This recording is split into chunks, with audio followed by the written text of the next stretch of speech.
গজল আমরা এই যে গাইছি, কষ্ট করে গাইছি, কলিজা ছিঁড়ে যাচ্ছে গজল গাইতে গিয়ে, তারপরে গাইছি, বক্তারা আসে ওয়াজ করে টাকা নিয়ে বেরিয়ে যায়।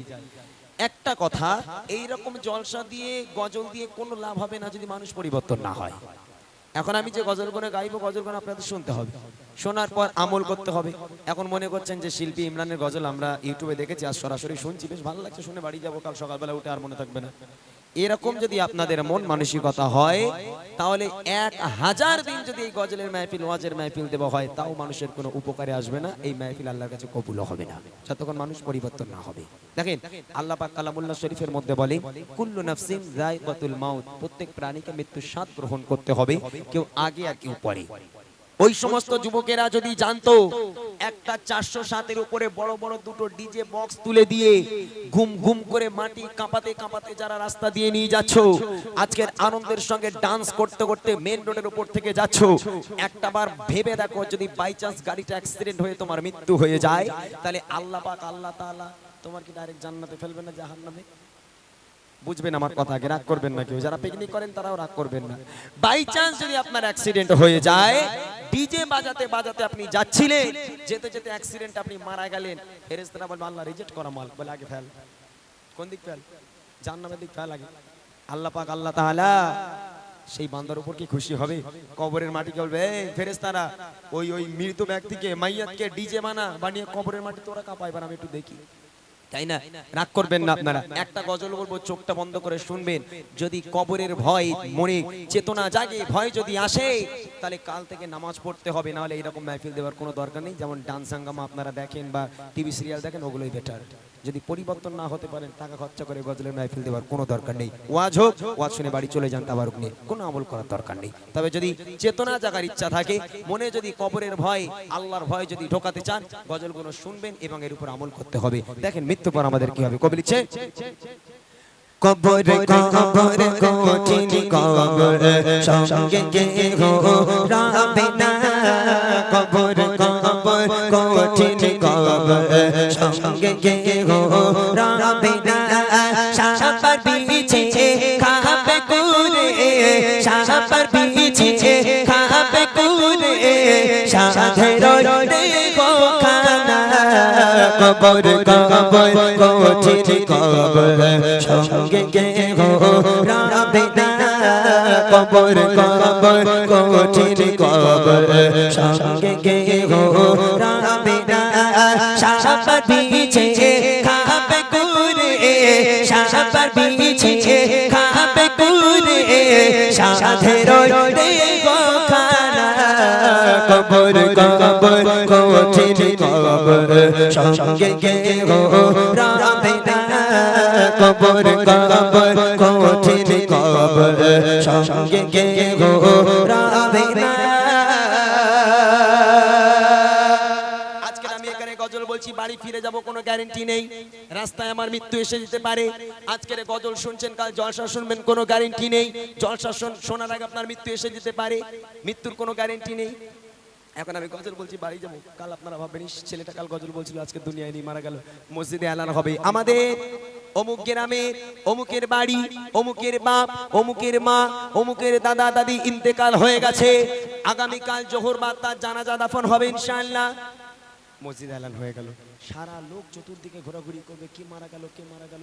কত মানুষ বলবে, কাল এই লোকটা আমার পাশে বসে গজল শুনছিল, কাল এই লোকটা আমার পাশে বসে ওয়াজ শুনছিল, আজকের মারা গেল। কবরে রাখা হবে বিসমিল্লাহি ওয়া আলা মিল্লাতি রাসূলিল্লাহ। এবার মুনকার নাকির ফেরেশতারা আসবে, ওঠো ওঠো, এবার তোমার সঙ্গে যুদ্ধ হবে। আমার কি যুদ্ধ হবে? কবি লিখছে, দেখেন, মসজিদে এলান হবে, জোহরেতে জানাজা, জোহরেতে জানাজা, সারা জীবন আয়েশে আরামে করেছো নামাজ কাজা, করেছো নামাজ কাজা, কি যে উপায় হবে তোমার, কি যে উপায় হবে তোমার, তওবা পড়া হলো না, কবর কবর কঠিন কবর সঙ্গে কেহ রাবে না, কবর কবর কঠিন কবর সঙ্গে কেহ রাবে না, সাপার বিছে খাবে কুরে, পিছে খাবে করে সাধের দেহ খানা কবর কবর কঠিন কবর সঙ্গে গেহ রাবে না কবর কবর কঠিন কবর সঙ্গে গেহ রাবে না। বলো তোমার রবকে, তোমার নবীকে, তোমার ধর্ম কি বলো? যদি ঈমান আমাল থাকে তো বলতে পারবো, যদি গুনাহগার হয় ঈমান আমাল না থাকে তাহলে ফারিস্তাদের জবাব কি করে দেবে? কিছু কিছু তেঁতর লোক থাকে, বদমাইশ লোক, আপনারা রাগ করবেন না, কিছু বদমাইশ লোক থাকে, যদি ইমাম সাহেব বা মুয়াজ্জিন সাহেব মুরব্বিরা জিজ্ঞেস করে এরা সারা জীবন তো নামাজ পড়লিনি, তা ফেরেশতাদের উত্তর দেবে কি করে? বলে আরে আমারও সব চিন্তা নেই। কেন? বলে যখন কবরে রাখবে ফেরেশতারা যেই নামবে আমারে মারার জন্য মুগুল্লে আসবে, তখন ও ফেরেশতা এক্ষুন তো মেরে গেল, তোমরা আবার কি করতে এসেছো? কিছু লোক থাকে এরকম, বলো ফেরেশতা এক্ষুন তো আমার মেরে গেল, একটু রেস্ট দাও, আমার একটু রেস্ট দাও, পরে এসো, এক্ষুন তো মেরে গেল। মনে রেখে দেন, কবরের মধ্যে নাকি সাপ থাকবে, সাপ, এক একটা কবরে 99টা করে সাপ দেওয়া হবে। এই হেলে সাপ, ডানা সাপ নয়, এই সাপ এক একটা সাপ যদি দুনিয়ার বুকে একবার ফোঁস মারে, একবার যদি নিঃশ্বাস ফেলে, কিয়ামত পর্যন্ত সবুজ ঘাস জন্ম নেবে না। এই রকম সাপ এক একটা কবরে 99টা করে দেওয়া হবে। একটা বারো কি ভেবে দেখেছো তখন তোমার উপায় কি হবে? মৃত্যুর তো কোনো গ্যারেন্টি নেই, যখন তখন এসে যাবে, তোমার অবস্থা কি হবে?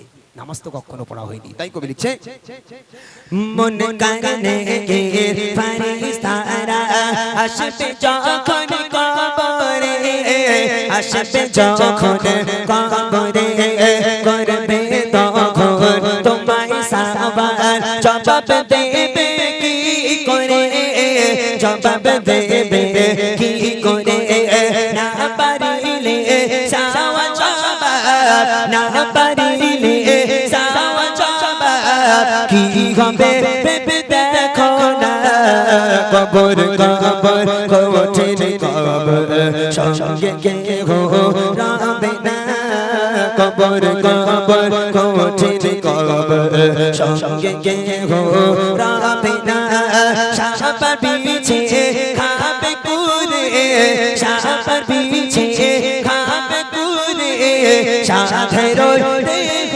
খানা কবর কবর কঠিন কবর সঙ্গে গেহ রাবে না কবর কবর কঠিন কবর সঙ্গে গেহ রাবে না কবর কবর কঠিন কবর সঙ্গে গেহ রাবে না।